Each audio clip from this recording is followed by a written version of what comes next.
ونستغفره ونؤمن به ونتوكل عليه ونعوذ بالله من شرور أنفسنا ومن سيئات أعمالنا من يهده الله فلا مضل له ومن يضلل فلا هادي له وأشهد أن لا إله إلا الله وحده لا شريك له وأشهد أن سيدنا وسندنا محمدا عبده ورسوله الذي أرسله الله بالحق بشيرا ونذيرا وداعيا إلى الله بإذنه وسراجا منيرا أشهد أنه صلى الله تعالى عليه وسلم بلغ الرسالة ونصح الأمة وكشف الغمة وجلى الظلمة وجاهد في سبيل الله وعبد ربه حتى أتاه اليقين اللهم صل على سيدنا محمد وعلى آل سيدنا محمد وبارك وسلم اللهم صل وسلم على رسولك الكريم وآله الطاهرين رب اغفر وارحم وأنت خير الراحمين أما بعد فأعوذ بالله من الشيطان الرجيم بسم الله الرحمن الرحيم إن الله وملائكته يصلون على النبي يا أيها الذين آمنوا صلوا عليه وسلموا تسليما اللهم صل وسلم على رسولك الكريم وآله الطاهرين رب اغفر وارحم وأنت خير الراحمين اللهم صل وسلم على رسولك الكريم وآله الطاهرين رب اغفر وارحم وأنت خير الراحمين اللهم صل وسلم على رسولك الكريم وآله الطاهرين رب اغفر وارحم وأنت خير الراحمين۔ تمام اہل محبت کو ماہ مبارک کی آمد کی مبارک۔ اللہ تعالیٰ اپنے بندوں پر احسان فرماتا ہے، کچھ مبارک راتیں دے دیتا ہے، کچھ مبارک دن دے دیتا ہے، کچھ مبارک مہینے دے دیتا ہے، کچھ مبارک لوگ دے دیتا ہے۔ عیسیٰ علیہ السلام نے فرمایا تھا وَجَعَلَنِي مُبَارَكًا أَيْنَمَا كُنتُ، میں جہاں بھی ہوں میرے رب نے مجھے مبارک بنایا ہے۔ ہر نبی مبارک ہوتا ہے، برکت والا۔ کچھ کتابیں مبارک ہیں جن کی سردار ہماری کتاب قرآن حکیم۔ کچھ مقامات مبارک ہوتے ہیں، قتل کر کے جو بھی حرم میں داخل ہو جائے وہ امن میں ہے، یہ جگہ مبارک ہے۔ الذی بارکنا حولہ، مسجد اقصیٰ کے ارد گرد ہم نے برکت رکھی ہے، یعنی مسجد کے ارد گرد سارا ماحول مبارک ہے، اس کا کرم ہے۔ اب مہینہ تو برکتیں، رحمتیں، خوشخبریاں لے کر آ گیا۔ یہ ہر ایک کی پھر اپنی محنت اور کوشش ہے کس حد تک وہ اپنے آپ کو اللہ کے حضور پیش کرنے کے قابل بنا سکتا ہے۔ بہت سی ایسی عادتیں جو آدمی میں ناپسندیدہ ہوتی ہیں، اس مبارک مہینے میں ان کو چھوڑنا بڑا آسان ہوتا ہے۔ سگریٹ کا ہی عادی ہے نا، بجھ نہیں دیتا، سگریٹ کے ساتھ سگریٹ لگاتا ہے، اس مہینے میں کیا کرے گا؟ صبح سے لے کر شام تک نہیں نہ پی سکتا، اگر محنت کرے تو رات کو بھی نہ پیے، یہ بری عادت ختم ہو گئی۔ یہ میرے کہنے کا مقصد ہے کہ اگر کوئی آدمی چاہے، کوشش کرے، نماز کا عام طور پر عادی نہیں ہے، رمضان میں الحمدللہ لوگ نمازی بن جاتے ہیں، یہ اس مہینے کی برکت ہے۔ اب اگر کوشش کرے تو باقی 11 ماہ بھی اسی اپنی روٹین کو جاری رکھے تو نمازی بن گیا۔ یہ میرا آج موضوع نہیں ہے، یہی موضوع ہونا چاہیے تھا، لیکن چونکہ میں نے حدیث جبریل شروع کی ہے، میں چاہتا ہوں وہ مکمل ہو جائے، پھر رمضان، پھر روزے، پھر اس کے مسائل، پھر اس کے فضائل وہ بیان کریں گے۔ ویسے ہماری قوم عادی اس حد تک ہے کہ ہر جنازے پر جنازے کی نیت بتانا پڑتی ہے۔ بھائی حفظ اتنے کمزور ہیں، عید کے موقع پر تو چلو بھائی سال کے بعد عید آئی، طریقہ سمجھا دو، جنازے تو دن میں 1 2 3 پڑھے جاتے، تو ہر جنازے پر ہی نیت بتانا ضروری سمجھا جاتا ہے۔ اچھا، حدیث جبریل، یہ مشکات شریف ہے، اس کی پہلی حدیث جبریل ہے۔ اس میں بڑے فوائد میں نے عرض کیے تھے، 2 جمعے میں نے تمہید میں گزار دیے، اور الحمدللہ بہت اچھی باتیں بہت سی ہو گئی، اب ان کو نہیں دہراتا، ایک بات دہراؤں گا تاکہ میں آگے چل سکوں۔ اس حدیث کے راوی حضرت عمر ہے۔ آج میں حدیث کا پورا مفہوم آپ کو بیان کر دوں گا، پھر اس کے بعد وقت ہوا تو فوائد بیان کروں گا۔ حدیث کے متن کے علاوہ فوائد بہت حدیث سے حاصل ہوتے ہیں جو ضمناً اس سے نکلتے ہیں۔ سبحان اللہ۔ جبریل امین آتے ہیں حضور کی بارگاہ میں انسانی شکل و صورت میں، جس طرح آپ ہیں میں ہوں،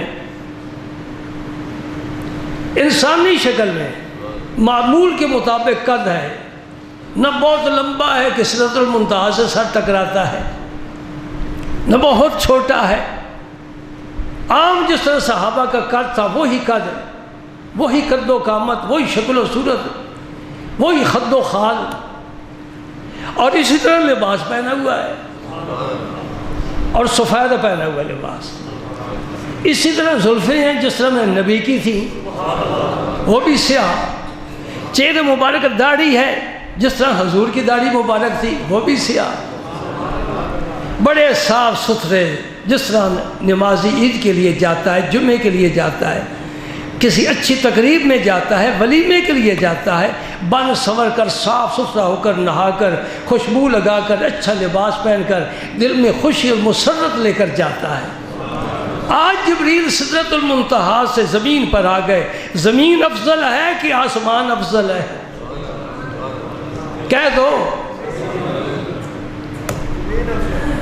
آسمان نے کہا مجھ میں چاند ہے، زمین نے کہا مجھ میں وہ ہے جو چاند توڑنے والا ہے۔ آسمان نے کہا میرے اندر سورج ہے، زمین نے کہا میرے پاس وہ ہے جو سورج ڈوبا ہوا واپس لا سکتا ہے۔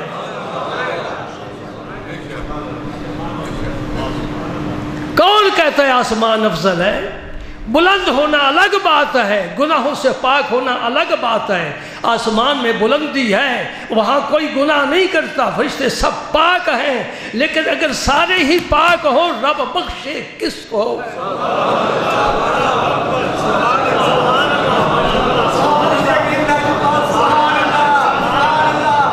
وہ غفار ہے، وہ رحمان ہے، وہ رحیم ہے۔ کوئی بچہ پیاسا بھوکا ہے ہی نہیں، ماں دودھ پلائے تو کس کو پلائے؟ کوئی پیاسا ہوگا تو ماں سینے سے لگا کر اپنا شیر پلائے گی۔ کوئی گناہ کرے گا تو رب معاف کرے گا۔ اس کی رحمت کا ظہور اس وقت ہوگا جب اس دھرتی پر گناہ کرنے والا گناہ کرے گا اور پھر رو کر رب سے معافی مانگے گا۔ رب کہے گا میرے دامن میں جتنی رحمتیں ہیں میں ساری تیرے نام وقف کرتا ہوں۔ لیکن ایک بات سمجھ کر جاؤ، ایک ہے گناہ کرنا، ایک ہے گناہ کا ہو جانا، اس میں بڑا فرق ہے۔ گناہ کرنا یہ کبھی قابل تعریف بات نہیں ہو سکتی۔ کوئی آدمی گناہ کرے وہ مجرم ہے، گناہ ہو جائے وہ اللہ کا محبوب ہے۔ نادانستہ کام ہو گیا، ربنا ظلمنا انفسنا لا الہ الا انت سبحانک انی کنت من الظالمین، یہ نبیوں کی آواز ہے۔ استغفر اللہ استغفر اللہ، یہ میرے رسول کی آواز ہے۔ رب اغفر لی وتب علی انک انت التواب الغفور، ایک مجلس میں میرا نبی 100 مرتبہ یہ استغفار پڑھا کرتا تھا ہماری تعلیم کے لیے۔ تو جبریل امین انسانی لباس میں آئے، لباس پہن کر آئے، معطر ہو کر آئے، مہکتے ہوئے آئے۔ کیوں آئے؟ جبریل کا لباس کیسا ہے؟ 600 پر ہیں اس کے۔ یار اس لباس میں جلوہ گر ہے تو میں بھی اسی لباس میں جاتا ہوں، وہ بشری لباس میں ہے، میں بھی اور اسی مجلس میں جا رہا ہوں۔ جب سب بشر ہے، انسان ہے، تو میں بھی پھر اسی شکل میں جاؤں تاکہ مجھے مقبولیت حاصل ہو جائے۔ آج کیوں آیا ہے؟ وہی نہیں لایا، قرآن کی کوئی آیت نہیں لایا، آج یار کی میٹھے بول سننے کے لیے آیا، میٹھے بول سننے کے لیے آیا ہے۔ یہ صدیق علی کے کان ہی صرف محظوظ نہیں ہوتے، آسمانوں کے فرشتے بھی آتے ہیں میرے نبی کی گفتگو، پیاری گفتگو سننے کے لیے۔ سبحان اللہ سبحان اللہ۔ 4 سوال لے کر آیا جبریل اور آ کر بیٹھ گیا۔ حضرت عمر فرماتے ہیں ہم نے دیکھا بڑے غور سے، ہم نے کہا ہم اسے پہچانتے نہیں، یہ یہاں کا رہنے والا تو ہے نہیں۔ جب اسے دیکھتے ہیں بڑا صاف ستھرا تو سوچتے ہیں یہ تو اگر مسافر ہو، سفر کر کے آتا، اس کے بالوں پر، اس کے لباس پر کچھ نہ کچھ گرد و غبار ہوتا، مسافر کا لباس اتنا صاف ستھرا نہیں ہو سکتا۔ اس کے لباس کو دیکھیں کہتے ہیں یہ مقامی ہے، اسے پہچاننے کی کوشش کرتے ہیں، کہتے ہیں یہ اجنبی ہے، پتہ نہیں کون ہے۔ عمر نہیں پہچان سکا کہ کون ہے۔ سبحان اللہ۔ فَأَسْنَدَ رُكْبَتَيْهِ إِلَىٰ رُكْبَتَيْهِ، جس طرح تم عطیات میں بیٹھتے ہو نا، گھٹنے بچھا کر، جبریل امین اس طرح بیٹھے، اپنے گھٹنے حضور کے مبارک گھٹنوں کی طرف بچھا کر قریب سامنے آ کر بیٹھ گئے۔ اب یہ ایک طالب علم کی حیثیت سے بیٹھا ہے۔ آج جبریل بھی اپنے آپ کو طالب علم بنا کر لایا ہے۔ میں حضور سے استفادہ کروں، علمی استفادہ کروں، روحانی استفادہ کروں، شریعت کے مسائل پوچھوں، طریقت کے مسائل سمجھوں۔ سبحان اللہ۔ پتہ نہیں وہ لوگ کس دنیا میں رہتے ہیں جو انہیں اپنے جیسا کہتے ہیں۔ ایک انسان آیا ہے جب عمر فاروق کی نظر بڑی تیز ہے، بہت پہچانتے ہیں، ان کی نظر سینے کو چیر کر دل تک بھی پہنچ جاتی ہے کہ یہ کیا سوچ رہا ہے۔ وہ نہیں پہچان رہے، میرا نبی پہچان رہا ہے۔ پیشانی پر کوئی ایسی تحریر تو نہیں ہے نا کہ یہ پڑھ لے وہ نہ پڑھ سکے۔ سبحان اللہ۔ فَأَسْنَدَ رُكْبَتَيْهِ إِلَىٰ رُكْبَتَيْهِ، حضور کے گھٹنوں کی طرف اپنے گھٹنے پھیلا کر بیٹھ گیا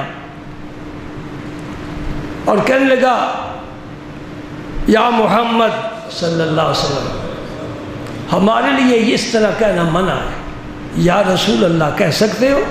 حضور کا ذاتی اسم مبارک لے کر حرف ندا کے ساتھ ہم نہیں ندا کر سکتے، یا احمد یا محمد نہیں کہہ سکتے، یا رسول اللہ کہہ سکتے، یا حبیب اللہ کہہ سکتے۔ سمجھے گا؟ یہ ذاتی اسم مبارک ہے، ذاتی نام لے کر پکارنا یہ بے ادبی شمار ہوتا ہے۔ جبریل نے یہ نام کیوں لیا ہے؟ قرآن میں کہا آتا ہے لا تجعلوا دعاء الرسول بینکم کدعاء بعضکم بعضا، جس طرح آپس میں ایک دوسرے کو بلاتے ہو اس طرح میرے رسول کو نہ بلانا۔ او غلام یاسین کہتے ہیں نا، نام ہے، نام لے کر بلاتے ہیں، میرے نبی کا نام لے کر نہ بلانا، اس لیے کہ 30 پارے قرآن کے میں نے اتارے ہیں، اول سے لے کر آخر تک پکڑو، بار بار پڑھو، میں نے اپنے حبیب کو کبھی نام لے کر نہیں بلایا۔ یا آدم اسکن انت وزوجک الجنہ، اے آدم، یا موسیٰ اے موسیٰ، یا یحییٰ اے یحییٰ، یا زکریا، یا پکارا نا، سب نبیوں کے نام لے کر پکارے ہیں، اپنے حبیب کا نام لے کر نہیں پکارا، پوری دنیا کو سبق دے دیا ہے میں رب العالمین ہو کر اپنے حبیب کو نام لے کر نہیں پکارتا۔ خبردار کوئی بھی میرے نبی کا نام لے کر نہ پکارے، ان کی صفات کے ساتھ پکارے۔ کس طرح پکارے؟ یا ایھا المزمل کہے، یا ایھا المدثر کہے، یاسین کہے، طٰہٰ کہے، یا ایھا النبی کہے، یا ایھا الرسول کہے، یا محمد نہ کہے۔ یہ مسجدوں پر بھی نہیں لکھنا چاہیے یا اللہ یا رسول اللہ، یہ لکھنا چاہیے۔ ایک سوال ہے کہ بہت سے شعراء نے، شاعروں نے، جن میں مولانا جامی بھی موجود ہے، انہوں نے حضور کا نام لے کر پکارا ہے۔ ان کی مشہور نعت ہے نا، نسیمہ جانب بطحا گزر کن، ز احوالم محمد را خبر کن، تو ہی سلطان عالم یا محمد صلی اللہ علیہ وسلم۔ مولانا جامی کے یہ مسئلہ معلوم نہیں تھا، بڑی پرانی بات ہے، اس دارالعلوم کے پیدا ہونے سے پہلے ایک صوفی میرے پاس آیا، کہنے لگا جی یا محمد کہنا جائز ہے کہ ناجائز ہے؟ میں نے کہا جی ناجائز ہے۔ کہنا تو نے تو وہابیاں والی گل کر چھوڑی۔ میں کہ صوفی تو سنی کتھوں آ گیا؟ علم تو بغیر سنی نہیں ہو سکتا۔ قرآن کہتا ہے لا تجعلوا دعاء الرسول بینکم کدعاء بعضکم بعضا، بیوی اپنے شوہر کا نام لے کر نہیں پکار سکتی، بیٹا باپ کا نام لے کر نہیں بلا سکتا، شاگرد استاد کا نام لے کر نہیں بلا سکتا، مرید پیر کا نام لے کر نہیں بلا سکتا۔ ادب اس میں ہے جی، کیا خیال ہے آپ کا؟ ہماری شریعت عین فطرت اسلام، فطرت اور اسلام ایک ہی چیز ہے۔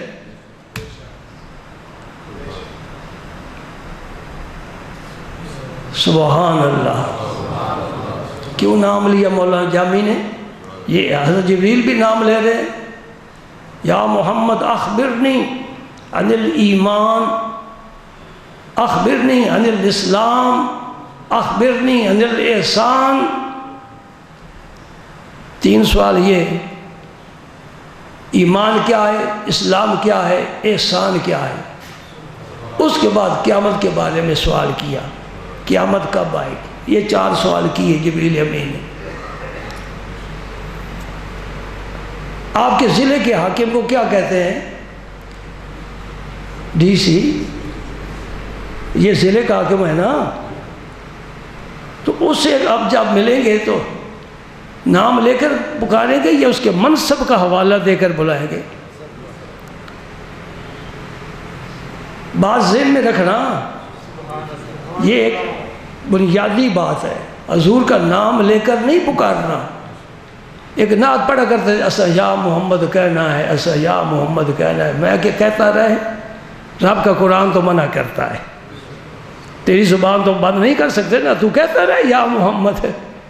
میرے نبی کے 1000 اسماء صفاتی ہیں، 1000، وہ سارے چھوڑ کر بےدبی والا راستہ اختیار کرنا، یہ کہاں کی عقل مندی ہے؟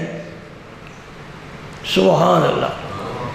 جبریل امین نے یہ کہا ہے، اس کا جواب ہمارے علماء یہ دیتے ہیں کہ فرشتے اس سے مستثنیٰ ہیں، یہ بندوں کے لیے حکم ہے۔ ایک جواب۔ دوسرا جواب جو مولانا جامی کا بھی جواب وہی بن جاتا ہے۔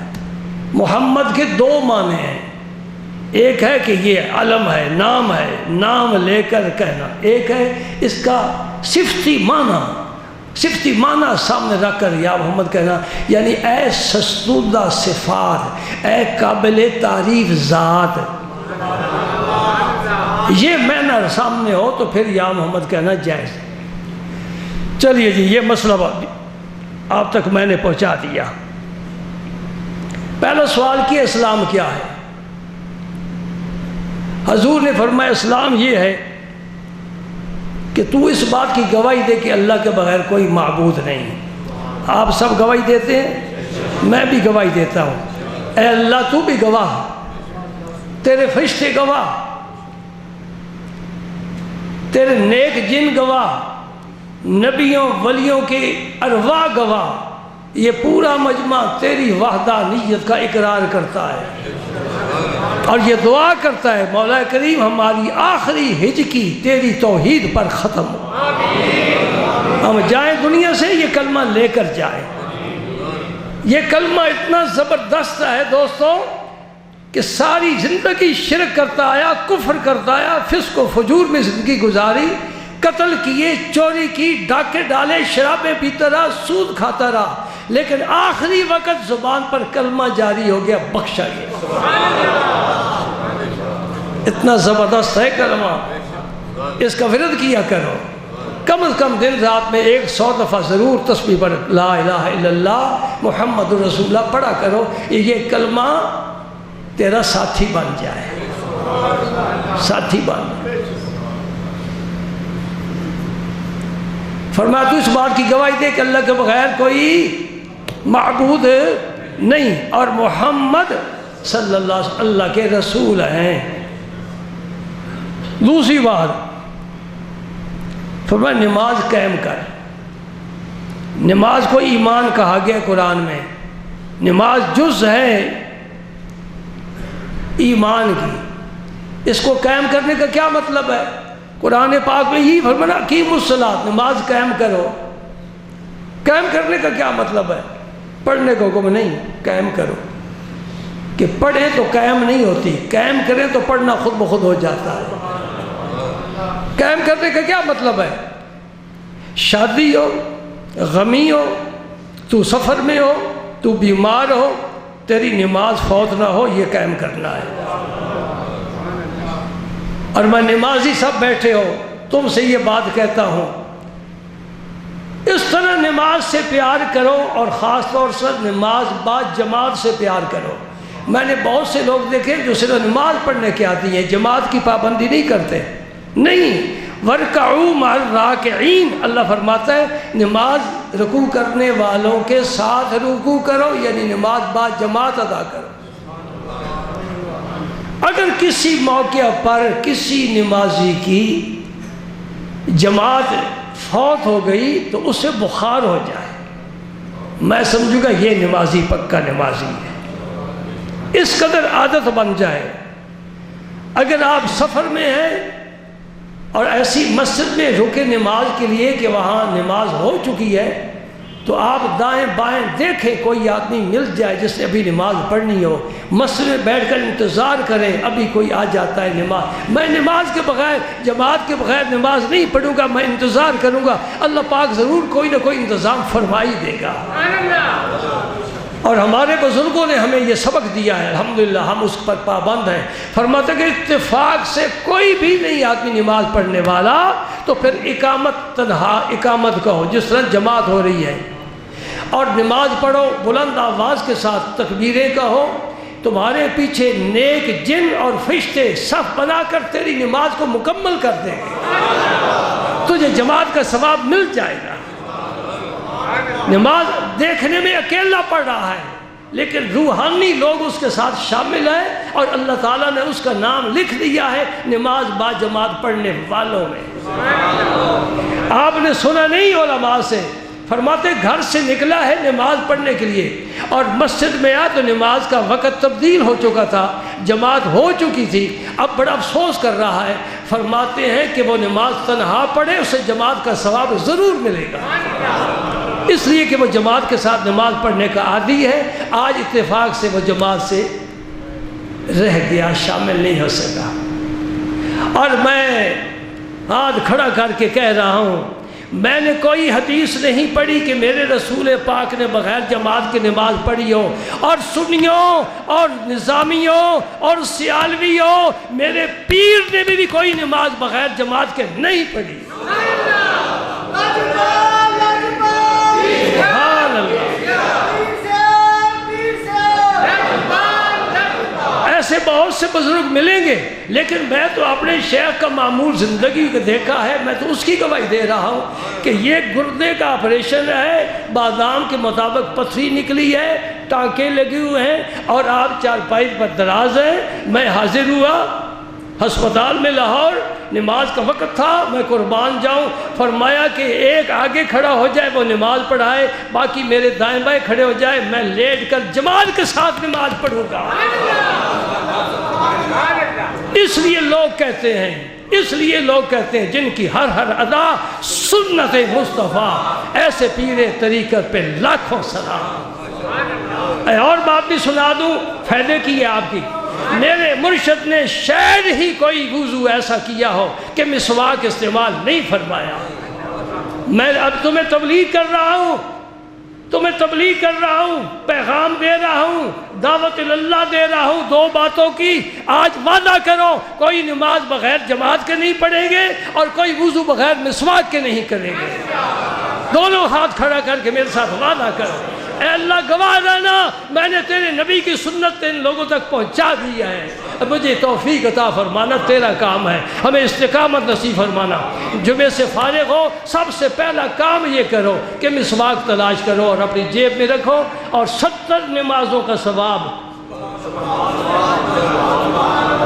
وہ سود مل رہا ہے، شرح تو دیکھو، سود مل رہا ہے، رب دے رہا ہے۔ میں نے نزہۃ المجالس میں یہ روایت پڑھی ہے، وہ فرماتے ہیں کہ بغیر مسواک کے وضو کیے نماز پڑھتا ہے اور دوسرا آدمی مسواک کر کے وضو کر کے نماز پڑھتا ہے تو 400 نمازوں کا فرق ہے، 400 نمازوں کا ثواب مسواک والا لے گیا۔ اور میرے نبی نے کیا فرمایا مسواک کے بارے میں؟ مطہرۃ للفم مردات للرب، فرمائے مسواک کرنے سے منہ صاف ہو جاتا ہے، پاک ہو جاتا ہے، اور دوسری بات سنو، مسواک کرنے والے سے رب راضی ہو جاتا ہے۔ یہ صرف مسواک کی اتنی سی لکڑی نہیں ہے، اور میں ایک اور بات کہنے والا ہوں، توجہ کریں ذرا، لکڑی اتنی سی ہے، میرے رسول نے اسے کہاں سے کہاں تک پہنچا دیا، صرف میرے نبی نے ہاتھ لگایا اور دانتوں میں استعمال کیا، وہ اتنی سی لکڑی کہاں پہنچ گئی؟ یہ جبریل کو بھی فضیلت حاصل نہیں جو صدیق و علی کو فضیلت حاصل ہے۔ سمجھ میں آگئی بات، جو نبی کے دامن سے وابستہ ہو جاتا ہے وہ خشک لکڑی ہی کیوں نہ ہو عزت پا جاتی ہے۔ بندہ مومن کتنی عزت پائے گا؟ دامن مصطفیٰ سے وابستہ ہونے کی یہ برکت ہے۔ وہ مسواک آج یہاں جیب میں ہے، واسکٹ میں ہے، اس جیب میں ہے، اس طرح رکھتے ہیں جس طرح شناختی کارڈ یا موبائل یا پیسے اور لائسنس کو رکھتے ہیں، اس طرح مسواک کو سنبھال کر رکھتے ہیں۔ آیا فیض پیر سے آلدہ، آیا فیض پیر سے آلدہ۔ کوئی قادری ہے، کوئی چشتی ہے، کوئی نقشبندی ہے، سب ہی ہمارے ہو، ہم سب تمہارے ہیں۔ یہ نام ہے، یہ تقسیم نام کی ہے، تعارف کے لیے، پہچاننے کے لیے، ورنہ سب ایک ہی کشتی کے سوار ہیں جس کا ملا محمد عربی ہے۔ ہم ولیوں کے ماننے والے ہیں، غوث کتب ہمارے، پیر مشیخ ہمارے، امام ہمارے، اللہ اکبر اللہ اکبر، اہل بیت ہمارے، صحابہ ہمارے، ولیوں کی کرامتیں ہماری، نبیوں کے معجزے ہمارے، قرآن ہمارا، دین ہمارا، نبی ہمارا، قرآن ہمارا، رب ہمارا۔ ہاں سنی، تجھے کس چیز کی کمی محسوس ہوتی ہے؟ جی تیرے عقیدے جیسا کسی کا عقیدہ نہیں ہے، سبحان اللہ۔ اور جبریل بھی آتا ہے، یوں بیٹھتا ہے، اس طریقہ سکھاتا ہے کہ طالب علم کو استاد کے سامنے، مرید کو پیر کے سامنے، بیٹے کو باپ کے سامنے، چھوٹے کو بڑے کے سامنے کس طرح بیٹھنا چاہیے۔ فَأَسْنَدَ رُكْبَتَيْهِ إِلَىٰ رُكْبَتَيْهِ، گھٹنے ٹیک کر بیٹھتا ہے۔ جبریل تو فرشتوں کا سردار ہے، تجھے کیا ضرورت ہے؟ ہاں میں بہت کچھ ہوں، لیکن اپنے مقام پر جب یہاں آتا ہوں تو میں کچھ نہیں ہوتا۔ یہاں یہی سب کچھ ہے، جن کا کلمہ جاری ہے، میں بھی ان کا ہی کلمہ پڑھتا ہوں، فرشتے بھی میرے نبی کا کلمہ پڑھتے ہیں نا۔ فَأَسْنَدَ رُكْبَتَيْهِ، نماز قائم کر، زکوٰۃ دے، روزے رکھ، حج فرض ہے تو وہ کر۔ بھئی یہ اسلام کے 5 رکن ہیں نا، کم از کم یہ تو مضبوط کریں، یہ تو مضبوط کریں۔ نمازیں بھی ہماری ادھوری، روزے بھی، یہ آج گرمی بڑی ہے، رمضان میں غزوہ بدر ہوا ہے، پتہ ہے آپ کو؟ تاریخ پڑھ کر دیکھو، غزوہ بدر رمضان میں ہوا ہے، اور صحابہ کتنے سے؟ 313، تلواریں کتنی تھیں؟ 8۔ یہ فوج ہے میرے محمد پاک کی، سبحان اللہ سبحان اللہ۔ پھر 8 تلواروں نے کیا کام کیا؟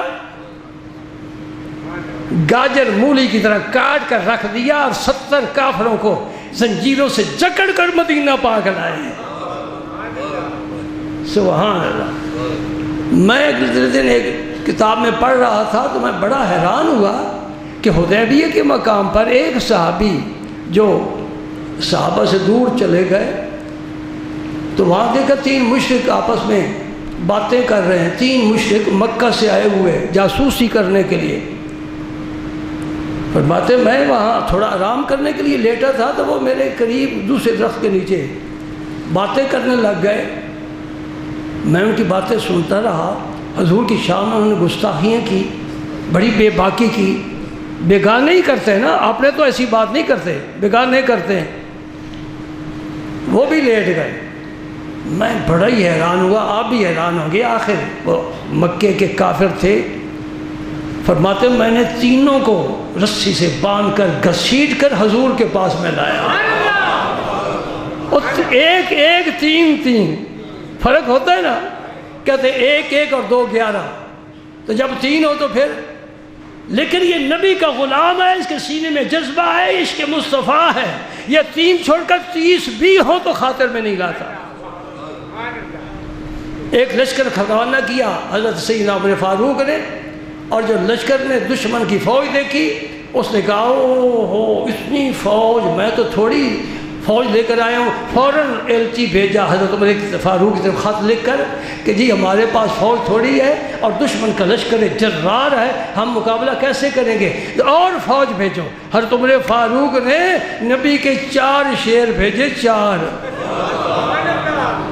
اور خط لکھ کر بھیجا، فرمایا ان کو 4 نہ سمجھنا، یہ 4 نہیں 4000 ہیں، یہ نبی کے شعر ہیں۔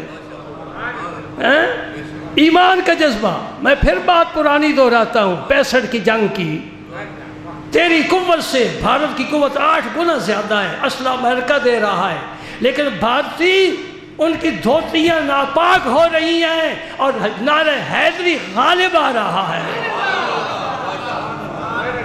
آپ میں سے ایسے لوگ ہیں جنہوں نے 65 کی جنگ کا نقشہ دیکھا ہے، میں نے تو سارا دیکھا ہے، اور تھا بھی میں سیال شریف، آپ حضور کے پاس تھا، آپ ہر وقت دعائیں کرتے تھے، ہر وقت دعائیں کرتے تھے۔ ایک دعا مجھے آپ نے لکھ کر عطا فرمائی تھی، نمازیں میں پڑھایا کرتا تھا، فرمایا یہ دعا بلند آواز سے پڑھنا، ہم سب آمین کہیں گے، اور تم اس کے پیچھے جمعہ پڑھتے ہو جس کے پیچھے شیخ الاسلام نے نمازیں پڑھی ہیں۔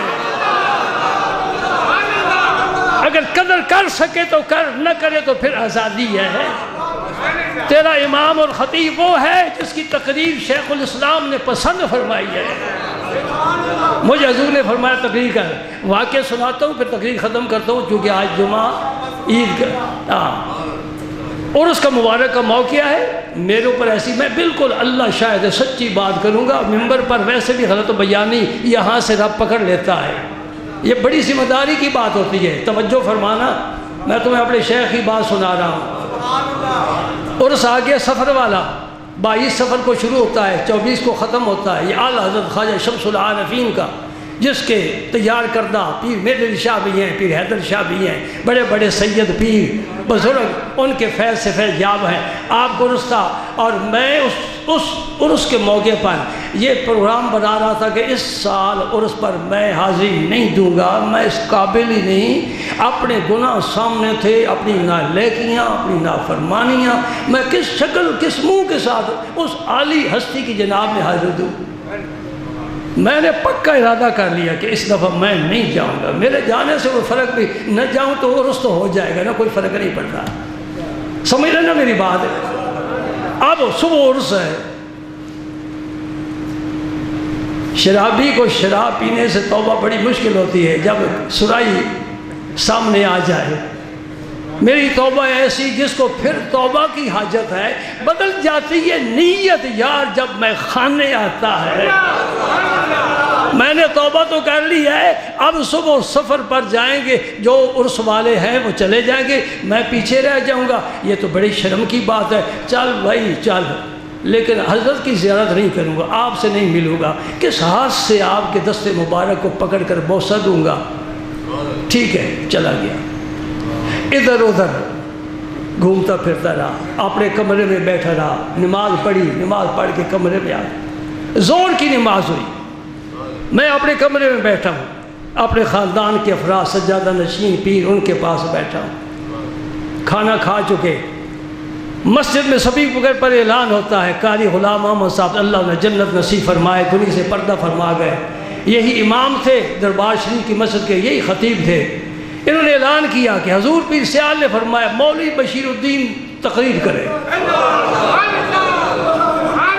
جس نے قدم بوسی نہیں کی، جس نے زیارت نہیں کی، مصافحہ نہیں کیا، مجلس میں گیا نہیں، کوئی خبر دینے والا نہیں، اس کے نام کے اعلان ہو رہا ہے کہ وہ آ کر تقریر کرے۔